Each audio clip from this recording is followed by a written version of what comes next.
नमस्कार, आपका स्वागत है दोस्तों। शारदीय नवरात्रि शुरू होने से पहले अपने भवन से और मुख्य द्वार से तुरंत हटाएं ये चीजें। माता शेरों वाली ऐसी घर में कभी नहीं आती। जिस घर में होती हैं ये वस्तुएं आज ही घर से बाहर फेंकें। अगर आपने ये चीजें घर से बाहर नहीं फेंकी तो माता रानी आपके घर में कभी नहीं आएगी। व्रत रखने का फिर कोई फायदा नहीं। हे माता वैष्णो, आपकी नवरात्रि की इस वीडियो को जो भी भक्त सच्चे दिल से लाइक करें, उसकी गरीबी, तमाम परेशानी, जीवन की दरिद्रता को दूर कर देना। माँ, हम सब आपकी ही संतान हैं। माँ को लाइक जरूर करें। भक्तों, इस बार नवरात्रि पूरे 10 दिनों तक मनाई जाएगी। ना एक भी दिन कम न ज्यादा, पूरे 10 दिनों तक मनाई जाएगी। माँ शेरावाली की विशेष रूप से पूजा आराधना की जाएगी। शारदीय नवरात्रि का महापर्व इस बार अश्विन मास की प्रतिपदा से शारदीय नवरात्रि शुरू होते हैं। इस साल शारदीय नवरात्रि 22 सितंबर से शुरू हो रहे हैं। नवरात्रि पर इस साल उत्तरा फाल्गुनी नक्षत्र और हस्त योग का संयोग बन रहा है। इस साल नवरात्रि सोमवार 22 सितंबर 2025 से शुरू होकर 1 अक्टूबर तक चलेंगी। नवरात्रि का आरंभ घट स्थापना के साथ होता है, जिसे बहुत ही शुभ माना जाता है। 2025 में घट स्थापना सोमवार 22 सितंबर 2025 को की जाएगी। घट स्थापना 22 तारीख को सुबह 6:09 से 8:06 तक की जा सकती है। महाव्रत में की गई पूजा बहुत ही शुभ मानी जाती है। इससे समस्त देवी देवताओं की कृपा प्राप्त होती है और पूजा पाठ का फल कई लाख गुना प्राप्त होता है। ऐसे में जो व्यक्ति नवरात्र आने से पहले घर से ये चीजें हटा देता है तो उसके घर में माँ वैष्णो का आगमन होता है। माता लक्ष्मी का होगा वास। माँ शेरोवाली आपकी झोली खुशियों से भर देंगी। इसीलिए नवरात्र आने से पहले घर से ये चीजें फौरन हटा दें। दोस्तों, आज हम कुछ ऐसे ही गलतियों के बारे में जानेंगे जो अगर आपके घर में होती है तो माता शेरावाली कभी नहीं करती है ऐसे घर में वास। फिर चाहे आप कितनी ही पूजा पाठ कर लें, माता दुर्गा ऐसे घर में कभी नहीं आती। ऐसे घर से देवता भी कुपित रहते हैं। दोस्तों, पूरी जानकारी को देखने के लिए इस वीडियो को अंत तक जरूर देखें और एक लाइक तो बनता है। दोस्तों, सबसे पहले नवरात्रि के पहले ही दिन मंदिर की अच्छी तरह से साफ सफाई कर लें। मंदिर जितना सफा होगा, फल उतना ही साफ, यानी इतना मिलेगा कि झोली छोटी पड़ जाएगी। मंदिर के अंदर अगर पुरानी मालाएं हैं, टूटी फूटी मूर्तियां हैं, उसके साथ ही खाली माचिस के डिब्बे रखे हुए, तो उन्हें बाहर फेंक दें तथा टूटी मूर्ति को किसी नदी में प्रवाहित कर दें। माता शेरोवाली की तस्वीर अगर कांच के फ्रेम की है और वह कांच हल्की सी भी अगर टूटी हुई हो तो ऐसी कांच को बदलवा लें या ऐसी तस्वीर को जल में विसर्जित कर दें। टूटी मूर्ति की पूजा करने से, टूटी तस्वीर की पूजा करने से आपकी श्रद्धा, भक्ति, व्रत आदि सब टूट जाता है। आपका व्रत खंडित हो जाता है। दोस्तों, नवरात्रि के 9 दिन बहुत ही पवित्र होते हैं। नवरात्रि के 9 दिनों घर को साफ सुथरा और पवित्र रखना अति आवश्यक है। इसीलिए नवरात्रि के 9 दिनों में ब्रह्मचर्य का पालन किया जाता है और तामसिक भोजन ग्रहण नहीं किया जाता है। नवरात्रि के 9 दिनों में माता रानी के भक्तों को प्याज, लहसुन, मांस, मदिरा और अंडे से दूर रहना चाहिए। अधिकतर भक्त नियम का पालन भी करते हैं, लेकिन वो एक गलती कर बैठते हैं। वो नवरात्रि के 9 दिनों में अपने घर इन अपवित्र चीजों को रख लेते हैं। ऐसा भूल कर भी नहीं करना चाहिए। भागवत पुराण के अनुसार नवरात्रि के 9 दिनों तक माता रानी अपने भक्तों के घर में वास करती है। अगर आप भी चाहते हैं कि माता रानी आपके घर में वास करे तो आप अपने घर के वातावरण को पवित्र रखें और नवरात्रि शुरू होने से पहले ही अपने घर से प्याज, लहसुन, मीट, अंडा और मदिरा को बाहर निकाल दें। अपने घर को साफ रखें। इन वस्तुओं को घर से बाहर निकालने के बाद अपने घर में गंगा जल का छिड़काव अवश्य करें। भगवत गीता में भगवान कृष्ण कहते हैं, बगैर गंगा जल छिड़काव कोई भी मंगल कार्य सफल नहीं माना जाता। गंगा जल का छिड़काव स्वयं भगवत गीता में श्री कृष्ण ने बताया था। अगर आपके घर में गंगा जल ना हो तो मार्केट से गौमूत्र ला सकते हैं और गौमूत्र लाकर आप गौमूत्र का अपने घर में छिड़काव करें। बस थोड़ा सा पानी में डाल लें। इससे आपके घर का वातावरण पवित्र हो जाएगा। घर में मौजूद नकारात्मक ऊर्जा भी नष्ट हो जाएगी। और जिस घर में वातावरण पवित्र होता है और नकारात्मक ऊर्जा नहीं होती, वहाँ माता रानी का वास सदैव होता है। नवरात्रि के पहले दिन आप अपने पूरे घर की अच्छी तरह से साफ सफाई कर लें। घर में जो भी फालतू सामान है, फटे पुराने कपड़े, उन्हें बाहर निकाल दें। घर में बेकार पड़ा सामान नकारात्मक ऊर्जा लाता है, इसीलिए गंदगी बिल्कुल भी ना करें। धूप दीप जलाकर वातावरण को स्वच्छ रखें। दोस्त, माता के आगमन के लिए घर का दरवाजा जरूर सजाना चाहिए। इससे माता आकर्षित होती है और घर के द्वार में प्रवेश करती है। माँ के आगमन के लिए द्वार को फूलों से सजाना। दोस्तों, कई लोग ऐसे हैं जो माता रानी की चौकी कागज बिछाकर बनाते हैं, जो कि बिल्कुल गलत माना गया है। माता की चौकी के लिए आप नीचे लाल कपड़ा बिछाएं। काला कपड़ा और सफेद कपड़ा भूल कर भी नहीं बिछाना चाहिए। ध्यान रखें, कपड़ा फटा भी नहीं होना चाहिए। भक्तों, अगर आपके घर में देवी देवताओं की खंडित मूर्ति, दिया या फटा हुआ चित्र अगर हो तो उसे किसी पवित्र नदी में विसर्जित कर दें, क्योंकि ऐसी मूर्तियां और चित्र दुर्भाग्य लाती हैं। देवी देवताओं की खंडित मूर्ति की पूजा ना करें और ना ही उन्हें घर में रखें, क्योंकि उन्हें घर में रखना बुरा माना जाता है। भक्तों, वहीं अधिकतर लोग अपनी छत पर या घर के मुख्य दरवाजे के आसपास कबाड़ इकट्ठा कर देते हैं।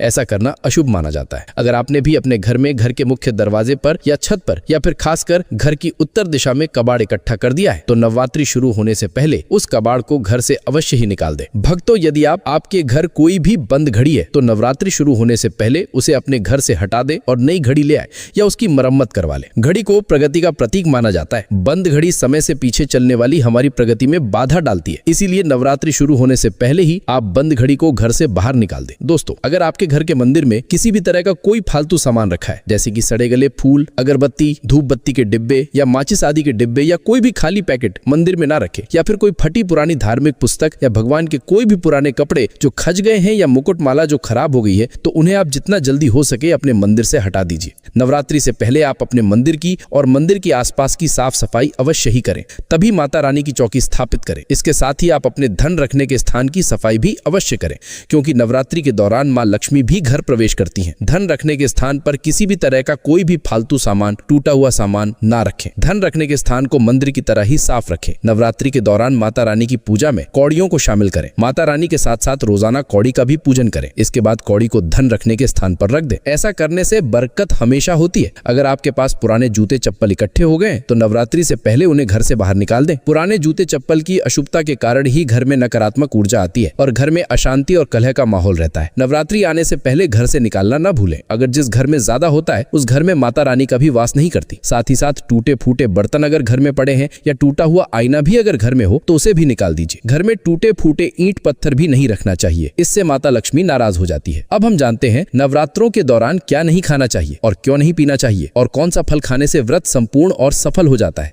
भक्तों, हमारे चैनल प्राचीन ज्ञान को सब्सक्राइब जरूर करें और इस बेल आइकन को दबाना ना भूलें। तो आइए शुरू करते ही दोस्तों, नवरात्रि के दिन से जरूर खाना चाहिए। शास्त्रों में बताया जाता है कि भगवान के भोग में सेब आदि जरूर अर्पित किया जाता है। अगर आपका व्रत है तो आपको केला, पपीता, तरबूज और मीठे अंगूर जरूर खाना चाहिए। इन फलों से व्रतधारी को शक्ति मिलती है और व्रत संपूर्ण हो जाता है। शास्त्रों में बताया जाता है कि नवरात्रों के दिनों में सीता फल जरूर खाना चाहिए। सीता फल खाने से 10 ऐसी बीमारियां हैं जो खत्म हो जाती हैं। माना जाता है कि नवरात्रों के दिनों में सीता फल का घर में प्रवेश होना बड़ा ही शुभ माना गया है। सीताफल खाने से नवरात्रि का व्रत सफल हो जाता है, क्योंकि इसमें माता सीता का आशीर्वाद मिला हुआ होता है। नवरात्रि के दौरान सीताफल खाता उसे दुखों का सामना नहीं करना पड़ता। सीताफल आपको जरूर खाना चाहिए। भक्तों, नवरात्रि के 9 दिन शक्तिमान दुर्गा को समर्पित होते हैं। नवरात्रि के 9 दिन माता रानी के 9 अलग अलग स्वरूपों का पूजन किया जाता है। नवरात्रि के 9 दिनों में माता रानी को अलग अलग स्वरूप के हिसाब से अलग अलग भोग अर्पित किए जाते हैं। लेकिन क्या आप जानते हैं कुछ ऐसी वस्तुएं जिन्हें नवरात्रि के दौरान भूल कर भी माता रानी को अर्पित नहीं करना चाहिए? अगर इन वस्तुओं को आप गलती से भी माता रानी को अर्पित कर देते हैं तो आपको व्रत और पूजन का पूर्ण लाभ नहीं होगा। इसीलिए माता रानी की कृपा प्राप्त करने के लिए आपको यह जानना लगे तो उनके चरण स्पर्श करके उनका आशीर्वाद अवश्य लेना चाहिए। सच्चे हृदय से मांगी गई मनोकामना माता रानी अवश्य पूरी करती हैं। आशा है कि ये सभी जानकारियां आपके लिए मार्गदर्शिका सिद्ध होंगी। यदि हमारे द्वारा दी गई ये शास्त्र सम्मत जानकारी आपको पसंद आई हो तो कमेंट बॉक्स में जय माता दी अवश्य लिखें। आप सभी को नवरात्रि की हार्दिक शुभकामनाएं। माँ दुर्गा आप सभी पर अपनी कृपा बनाए रखे।